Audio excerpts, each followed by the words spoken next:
শাকিব খান তো এখনো ফোন দেয়নি, ওনার জন্য ওয়েট করছি। যেহেতু আমি র্যাম মডেল, সো আমি সব রকম ড্রেস পরি। আর আমি কেন, আমার আপনি দেখবেন যারা ক্যাটওয়াক করে, মানে আমি কারো নাম বলতে চাচ্ছি না, ইন্ডাস্ট্রির অনেকে আছে তারা এরকম ড্রেস পরে, সেক্ষেত্রে আমি বললে সমস্যা কী? যেহেতু আমি নিজেকে পরিচয় দিই র্যাম মডেল, আর আমার শুরুটা হয়েছে ক্যাটওয়াক দিয়ে।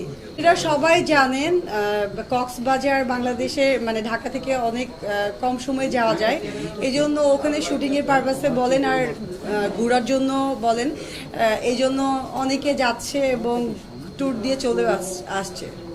আপনাদের মাধ্যমে আমি একটা ইন্টারভিউতে বলেছিলাম, তো ভেবেছি যে হয়তো বা কেউ যদি আপনাদের মাধ্যমে যদি নিউজটা পাই, এই জন্য ওয়েট করছি।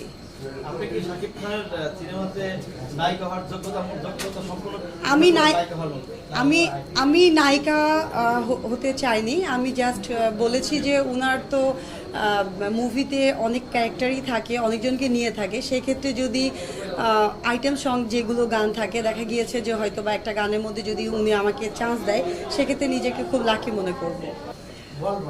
আমি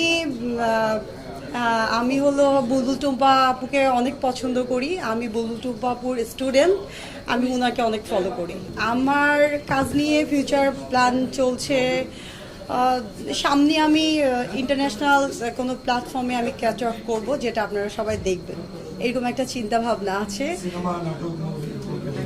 সিনেমা মুভি আমার মানে আমার আপাতত টার্গেট নাই।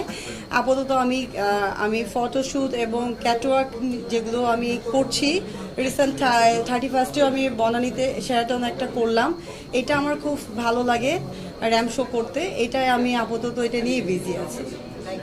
আমার জায়েদ খানের সঙ্গে কিছুদিন আগে একটু হয়েছে, যেখানে অঞ্জনা আপা মারা গিয়েছিলেন, উনি খুব মন খারাপ করছিল, কারণ উনি আসতে পারে নাই, দেখতে পারে নাই, এটা নিয়ে একটু, এটা হলো জাস্ট একটু পার্সোনাল কথা হয়েছে, এ আর কি।